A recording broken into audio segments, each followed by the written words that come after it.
Alright, Barakateh Hawa, BaHa YAHAWASHI, BaHa QADASH. Welcome to another live lesson. The name of this one is The Apocrypha Removed. And pretty much this is in response to a video Elder Apostle did where he mentioned it, and he mentioned some information that Spirit had showed me years ago that I actually went into. And I have a blog, actual blog where they put a whole bunch of stuff in there. I wasn't able to. I was gonna go live on the computer, but I wasn't able. I mean, I decided to come out here instead.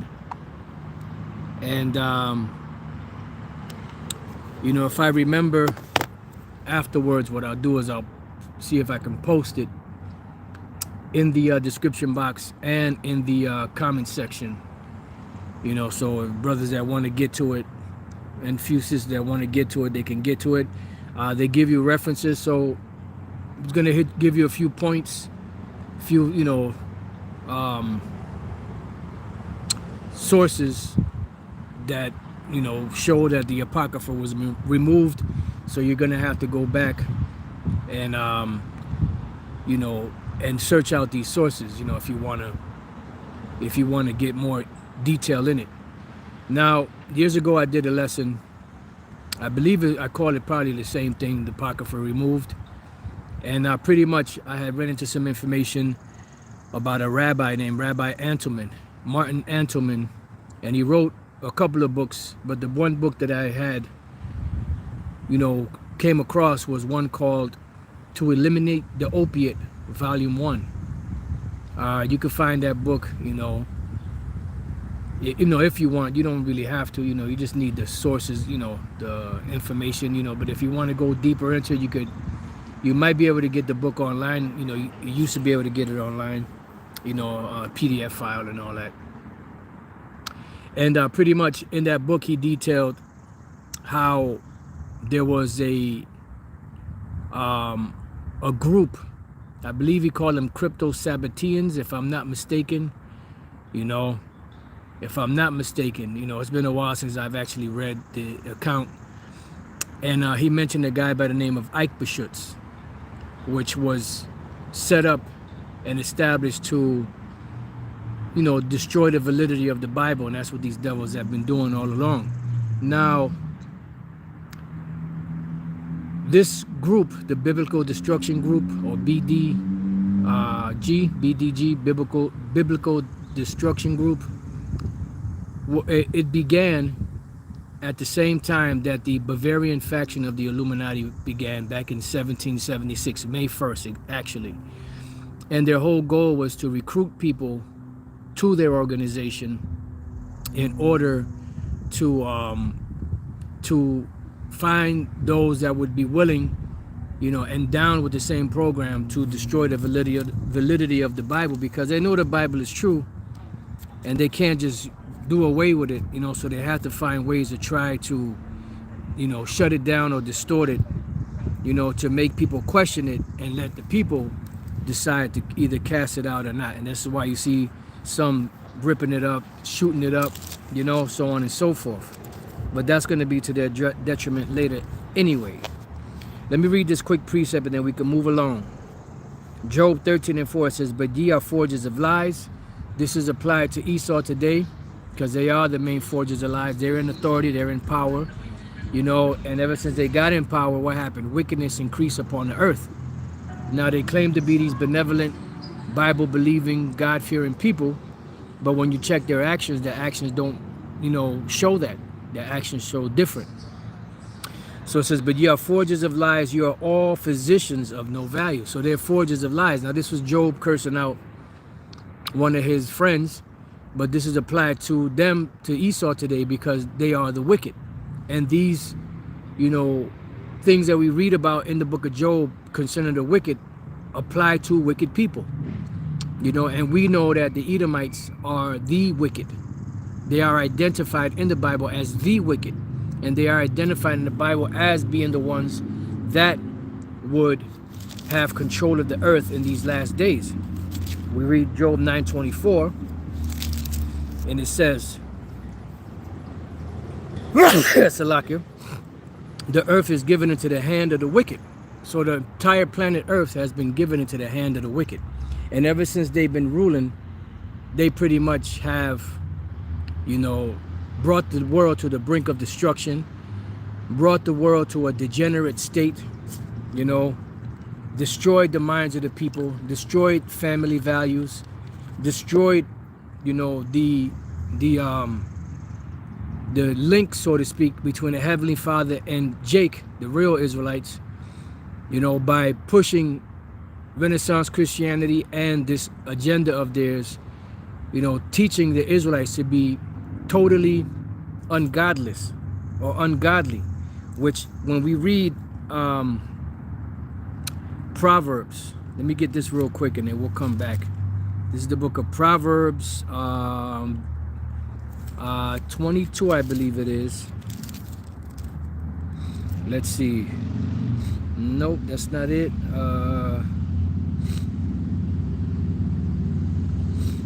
Let me try 12.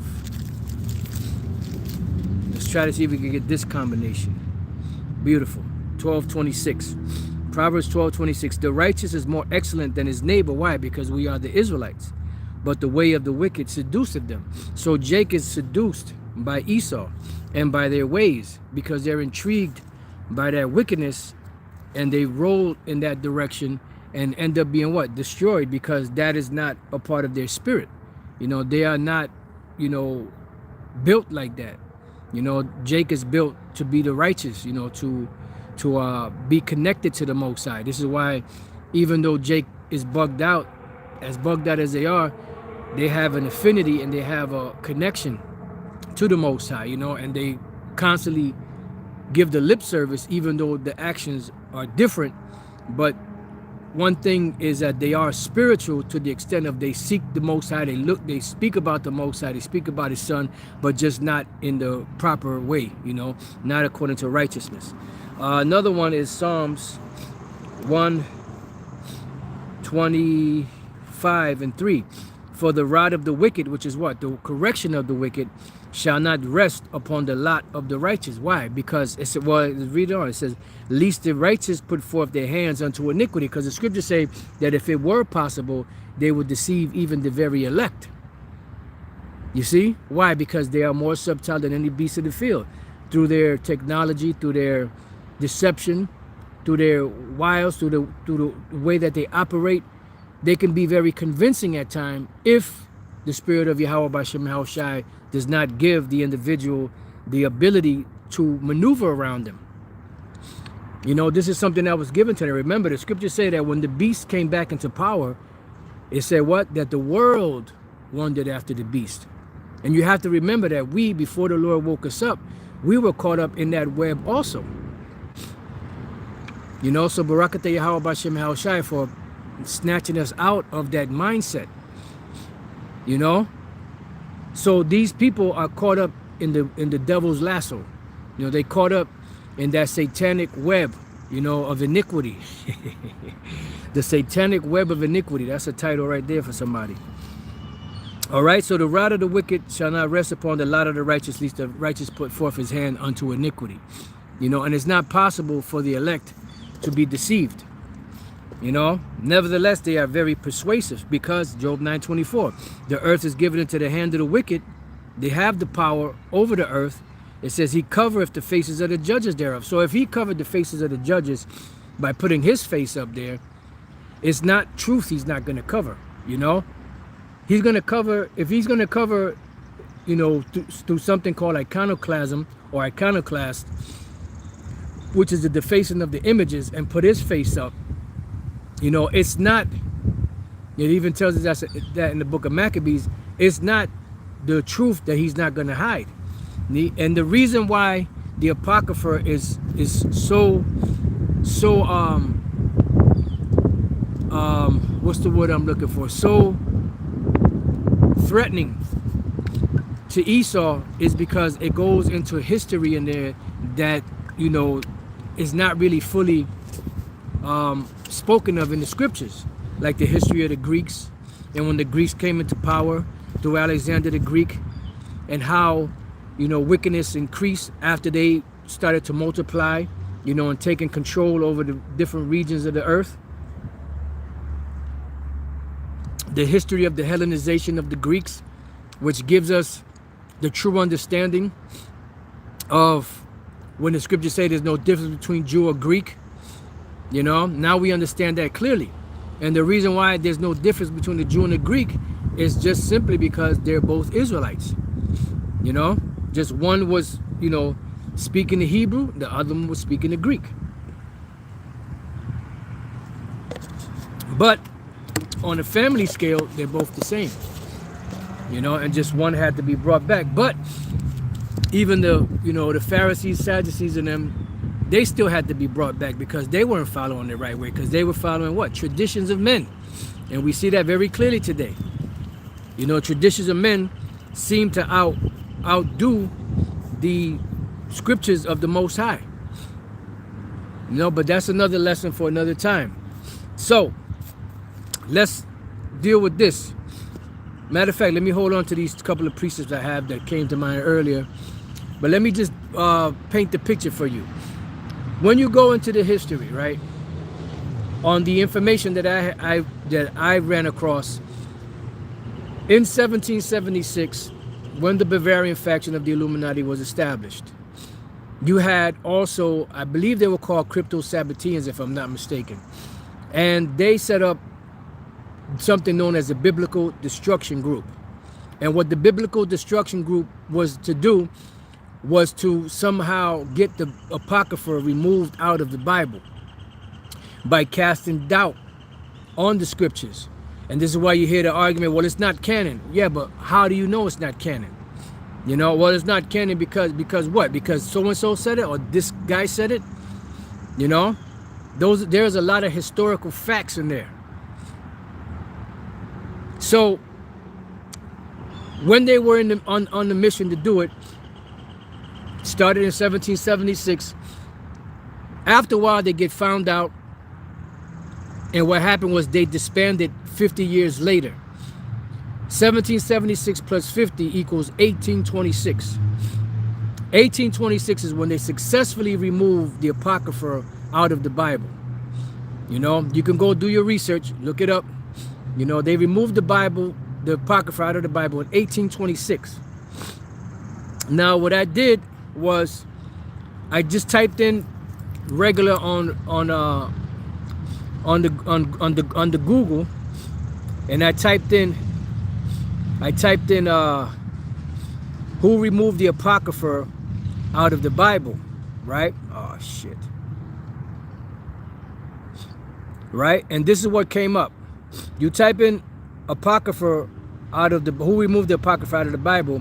The first thing that popped up is the Puritans used the standard of sola scriptura, scripture alone, to determine which books would be included in the canon. The Westminster Confession of Faith, composed during the British Civil Wars, 1642 through 1651, excluded the Apocrypha from the canon. So there were different time periods where the Apocrypha was removed from certain circles, but it was still in rotation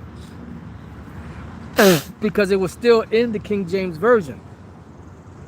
And it wasn't until 1826 when they actually removed it through the Biblical Destruction Group, which Ike Bashutz, whose student was Carl Anton, that was his top student. Carl Anton, got other people from that same university. I don't remember the name of the university. And they helped in forwarding the destruction of the removal of the Apocrypha out of the Bible, which they finally did it in 1826.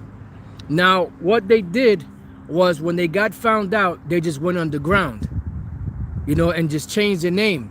And that's what Esau does. It's just like when you have a business and your business is not doing so well and you declare bankruptcy, some businesses go under, but then they come back just under a different name. Because at the end of the day, the same people could keep opening up more businesses because the name of the person is not what's at stake. It's the name of the business, the corporation, the straw man. You see? So they just went underground and came back as other, you know, and sometimes when they go underground, they just break up into different groups. And the thing is, it's some individuals get upset because they're like, well, that's kind of a little dark. Well, they dealing with secret councils. You know, you're dealing with secret councils of these devils, like I'm sorry, about to say the apostle, like King David mentioned in Psalm 64. Gonna just read the first and second verse real quick. And 1, it says, Hear my voice, O Most High, in my prayer. Preserve my life from fear of the enemy. Hide me from the secret counsel of the wicked, from the insurrection of the workers of iniquity. Right? Because they're doing this underground.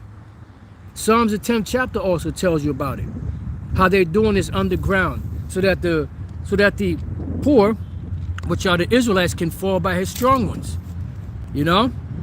So when it fell, right, like I got another, like I said, Lord's will, I can put this one in the description box if I remember later. This is an actual blog, right? It's called A Poor Wise Man Saved the Lives of Those in the City, which goes back to a scripture in Ecclesiastes, how there was a situation going on, and then a poor man, which was not esteemed as anything, gave counsel, and through his counsel, they actually listened to him and they were saved.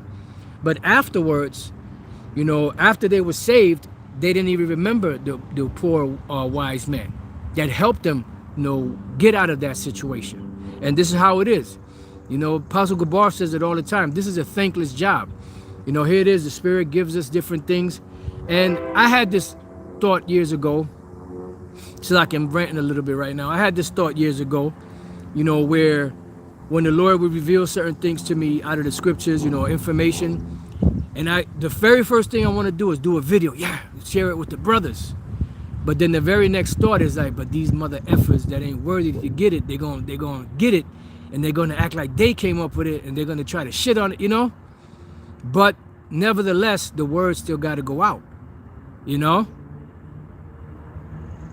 And you know, this is where understanding comes into play, being seasoned comes into play. That everything has to be fulfilled. You have to have, you know, the sincere, and you have to have the non-sincere. All right. So this blog starts off. It says, if you own a King James Bible, and I'm pretty sure brothers have gone through this, the first and biggest change you will notice is that the original 1611 edition contains several extra books in the appendix between the Old and New Testament, labeled the books of the Apocrypha. Now, the word Apocrypha itself, apo, means sent, and krypha goes into the word cryptic or hidden, to send away hidden. That's why they were called the Apocrypha, because they were sent away hidden.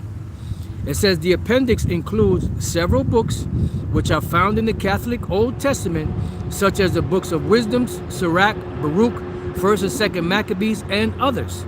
Some may be tempted to dismiss the omission of these books from the King James Bible, as its omission really does not change anything important about the King James Bible. On the contrary, the so-called Apocrypha formed an integral part of the text, so much so that the Protestant scholar E.G. Godspeed once wrote, whatever may be our personal opinions of the Apocrypha, it is a historical fact that they formed an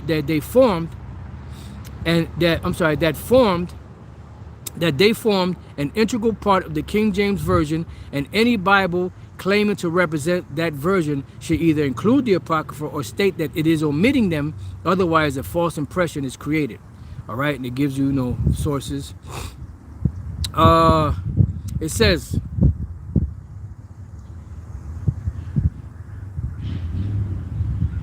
all right, it says, if you pick up a modern copy of the King James Version and open to the title page, chances are you'll not see any mention of the deliberate omission of these books.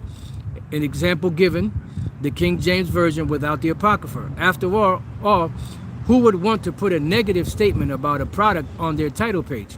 However, perhaps to avoid false advertising, publishers do notify you that books are missing by cleverly stating the contents in a positive fashion, like the King James Version containing the Old and New Testament. If you didn't know that the Apocrypha was omitted, you'd probably assume that you are reading a complete King James Bible, since most modern Protestant Bibles contain only the Old and New Testament anyway. Hence, a Godspeed warns a false impression is created. All King James Bibles published before 1666. I'm gonna let you marinate on that for a hot minute. So and then in that book, To Eliminate the Opiate, the guy's name was something Sevi. You know, I can't remember all of the details, but that was in 1666. It was something that he did, but I can't remember all of the details right now. But that was a key year. So it said that all King James Bibles published before 1666 included the Apocrypha. Okay?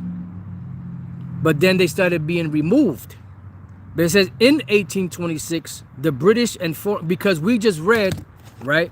We just read in Google, right? Where it said, when I typed in who removed the Apocrypha out of the Bible, it says the Puritans used the standard of sola scriptura, which means scripture alone, to determine which books would be included in the canon. The Westminster Confession of Faith, composed during the British Civil Wars, 1642 to 1651, excluded the Apocrypha from the canon. So eventually they got rid of it.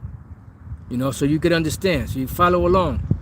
It says back to the blog, in 1826, the British and Foreign Bible Society decided that no BFBS funds were to pay for printing any apocryphal books anymore. All right. So now it notices that the Foreign Bible Society, British and Foreign Bible Society, which is BFBS. Yeah, it's BS. All right. You know. But prior to that, they were what? They were the Biblical Destruction Group, right? It says, since then, most modern editions of the Bible and reprintings of the King James Bible omit the Apocrypha section. In the 18th century, the Apocrypha section was omitted from the Chalonnier revision of Douay-Rheims version in 1979. In the 1979 revision of the Vulgate, the section was dropped. Modern reprinting of the Clementine Vulgate commonly omit the Apocrypha section. Many reprintings of older versions of the Bible now omit the Apocrypha, and many newer translations and revisions have never included them at all. It says the class. Now, after that, I'm not sure if it was that same lesson, or if it was another one after, you know, like another addition to that lesson. I found out you have the Spanish Bible, which was printed, it was set up in, I think it was 1562. My memory is a little hazy because, like I said, it's been a while. It was 1562. It was set up by Casiodoro de Valera, which were Reina de Valera, which is the king at the time that gave the order to translate the Bible into Spanish, I believe it was. And then the other one, the Casiodoro, right? I believe it was Casiodoro. He actually revised it. So that's why it's called Casiodoro de Valera. No, it's called Reina Valera, because it was attributed to those two men. So back when it was first created, you know, they had the Apocrypha in it because they're saying that the Spanish Bible pretty much is the twin of the King James English Bible. But then you had an individual by the name of Dr. Lorenzo Lucena, and in 1862 he managed to remove the Apocrypha out of the Bible. You know, so it was a slow, you know, steady, you know, onslaught on the Apocrypha, and eventually they got it removed, but it still survived to this day. You know, so these are the origins of the removal of the Apocrypha out of the Bible. All right, now let me hit a couple of precepts before I read some more of that. This is the book of Isaiah chapter 29 and verse 15. It says, woe unto them that seek deep to hide their counsel from the Lord. Right, and that's what they've done. They thought that by hiding this information, that they can, you know, that we would not find out about, you know, the truth. Because if you remove the Apocrypha, there's a lot of historical events in there and end time prophecies, you know, that tie even further the things that are written in the Bible, you know, in the Old and New Testament, which the Apocrypha would be considered Old Testament, you know, but it was placed between the Old Testament and the New Testament, right? It says to hide their counsel from the Lord, and their works are in the dark. And this is why, you know, the history, you know, and the information, you know, you ain't gonna find every little detail, you know, because it is just that, clandestine. It's hidden, but there are traces of it. There is information out there that brings it out. It says, and they say, who seeth us and who knoweth us, right? Because their thing is, if human eyes aren't on them and seeing them doing these things, that they've gotten away with it. This is why the Lord said, you thought that I was altogether such a one as yourself, but you thought wrong, Esau. Verse 16, surely your turning of things, Salakia, surely your turning of things upside down shall be esteemed as a potter's clay. So in other words, what you turned upside down, the Lord is going to turn right side up. Because that's what you do.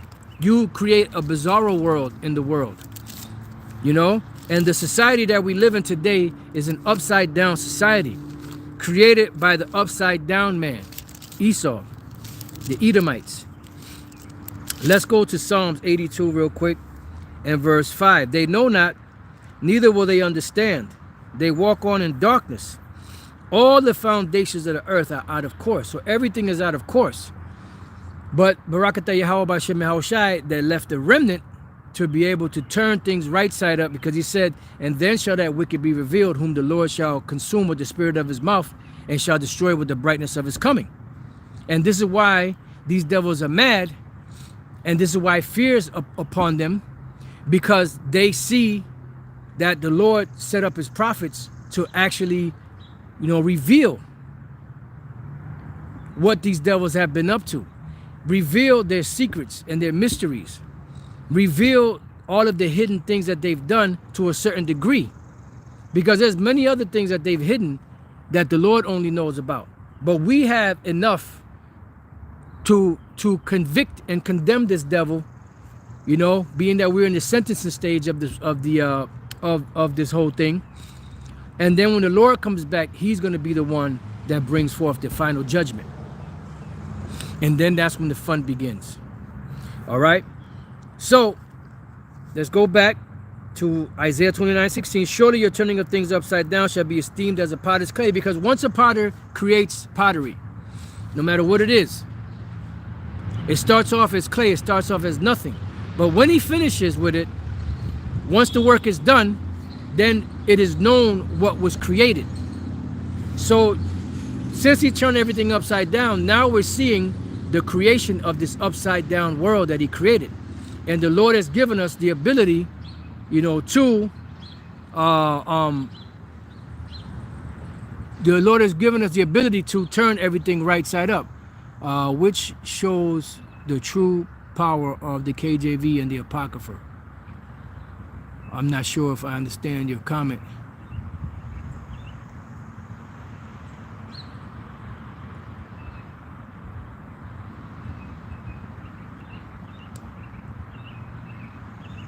All right, so I'm not sure what, you know, what that's all about. Surely your turning of things upside down shall be esteemed as a potter's clay, because eventually it's going to be known what was created. And right now the Lord has given us the ability to see what this devil has done and to bring out certain information that needs to be brought out in order to convict this devil. Because the Lord said, then shall the wicked be revealed by the spirit of the Lord's mouth, which are what? The prophets, by the words of the Most High, and by the revealing or the pulling back the veil, you know, pulling that curtain back and showing the world Esau's nakedness and the things that he's done. It says, for shall the work say of him that made it, he made me not? Right. You can't say, well, the Lord didn't create me. You can't say, because the scriptures say in in Romans, right? The 9th chapter. It says, who has resisted his will? You know, because the Lord, the Apostle Paul was breaking it down. He said, eventually, you know, people are really going to ask, so if he did this thing, if he made Esau the wicked, he made Jacob the righteous, he made Esau to go off and, you know, do all this wicked shit, why does he yet find fault? Well, the bottom line is, who has resisted his will? And the answer to that is nobody. The Lord has a, look, this is his program. This is what he wants. This is what he got out there. This is his production. You know? And we're just pawns in the game. All right? Pawns in the game of prophecy. It was for one of you brothers out there.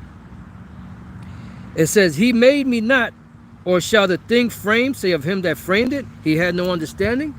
Yeah, because the Lord created Esau to be the wicked. You know, or the Lord don't know what he's doing. Let's go real quick to Job chapter 12. Look, the Most High, every work of the Most High is in righteousness. Proverbs 12:16. I'm sorry, Job 12:16. With him is strength and wisdom. The deceived and the deceiver are his. So both sides, because the Most High creates evil and he creates the good. And evil has its purpose, just like good has its purpose. All right? And the evil purpose of E is to show the world what it is to be wicked, so that when the Lord judges this devil, we can see, well, this is the payback, you know, for being wicked. This is what happens to devils who loud talk the Most High. You know? That's why it says, only with thine eyes shalt thou behold the reward of the wicked. See all this shit that this devil's done? You see the judgment on him? Well, now you understand not to do that. You know? I was just watching this video. I sent it to Elder Pastor Har on one of his videos, where they were going into the 10 different, you know, facts and horrible facts of slavery and the, you know, and those sex farms. And man, these devils, and all kind of information keeps coming out on this devil. Like, we knew that he had breeding farms, but they're going to the top 10 worst things about it. You know? There was a lot of wickedness going on, man. You know, these devils that claim to believe in the Bible, they were making these women commit adultery. They were committing adultery themselves. You know, a lot of wickedness was going on. They were popping a lot of those slave women, having children with them and selling them off. You know? So, man, there's a lot of fucking wickedness that has gone, that's been swept under the rug. Inside joke. You know, but the Lord is making it all come to light. And bottom line, everything ain't gonna come out until the Lord comes back. We see through a glass darkly. But it says here in Isaiah 26:21, it says, for behold, the Lord cometh out of his place to punish the inhabitants of the earth. Esau being the top devil to be judged. For their iniquity, the earth also shall disclose her blood and shall no more cover her slain. So everything that this devil has done will be known to the furthest extent. You know, let me just shift over a little bit, because, you know, it's getting kind of hot in here. All right? Everything that this devil has done is going to be revealed in due time. But we're only going to get so much, because eventually, you know, the Lord is going to reveal more and more. And when the kingdom is established, then we're going to see the whole picture. You gotta know that when Esau gets his ass whipping, his ass kicking, it's going to be well deserved, and it's going to be known. And even he's going to probably be like, yeah, you know what, I deserve it. You know? I mean, it's unimaginable, the shit that these devils have done on the earth. We only have a glimpse into all of the shit that they've done. Just imagine when the Lord opens up the floodgates of truth, you know, and revealing everything that these devils have done once the kingdom is established. Because as it is right now, we're finding out a whole lot of things. So just imagine when the kingdom is established and everything, the scriptures say that it shall no more be disclosed. It's not going to be closed off anymore. It's going to be opened up fully. You know? That's going to be the most justified ass whooping in history. What you devils, you Edomites are going to get. It's going to be the most justified ass whipping in history. You know? And you even might say, you know, yeah, I deserve this shit. Man. So, you know, that's just like some history on the Apocrypha. I mean, I'm sure you can find other sources of different things, but the Biblical Destruction Group, created in 1776, disbanded 50 years later, 1826. That's when they took the Apocrypha out. You go back prior, you had information on the Puritans taking it out. The Protestants didn't include it in certain of their Bibles at a certain point.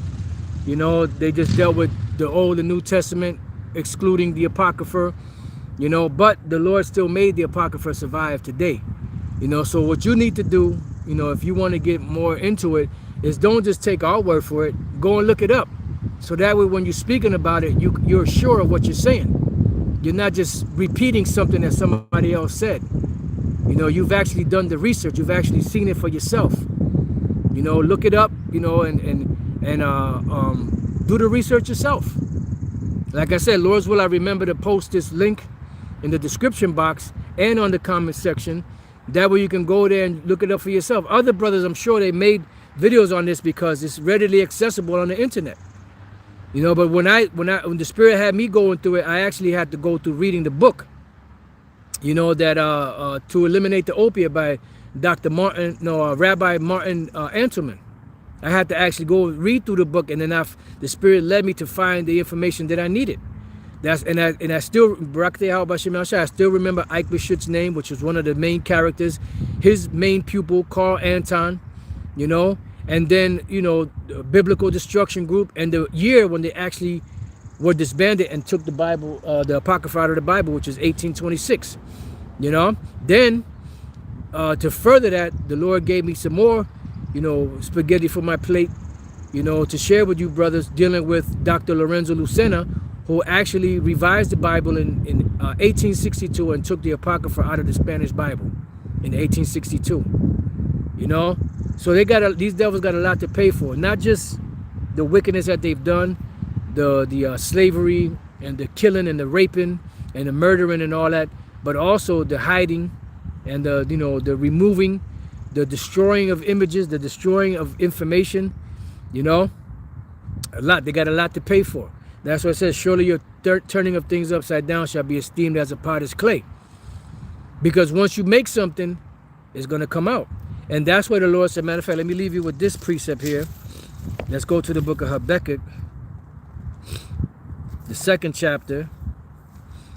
And let me just take this out of here real quick. Habakkuk 2:16. It says, thou art filled with shame for glory. Drink thou also, and let thy foreskin be uncovered. Yeah, because you're going to be revealed. The skirts are being pulled up on you, E. It says, the cup of the Lord's right hand, and let thy foreskin be uncovered. The cup of the Lord's right hand shall be turned unto thee, and shameful spewing shall be on thy glory. Yeah, because you have this, you had this, not anymore. You had this, you know, title and this so-called presence about you, that you were these holy people, that you were the people of the Lord. But now we're coming to find out the truth, that you're nothing more than what the devil, you're nothing more than the devil that the Bible speaks of. You know, and you have a nerve to get mad when we call you the devil. But your actions speak for themselves. Just look at your history. Look at your history. You got a nerve to be mad. Look at your history. Look at the shit that you've done. Look at the wicked deeds that you created. Look at the sorrows and the miseries that you brought upon the earth, even to this very day. And then you have a nerve to get mad when we call you the devil. You know you're the devil. This is why there's times where, you know, some individuals know, you know, sometimes they call themselves by the house of David. Sometimes they call themselves Edomites because they know they're the Edomites. They know that they're the wicked. But they have to keep trying to hide it. They can't let it come all out, but it's coming out. You're being, you know, you're being revealed on all levels. The devil is being revealed on all levels. You know, so with that, I mean, I still kind of feel the spirit, but I don't really have any other precepts to go into, you know. And, you know, Lord's will, you know, if the spirit is still on me and, you know, the Lord give me another lesson to go into, I would love to, you know, do another lesson if it be the Yahawah Shai B'Hashem Rakakudash's will.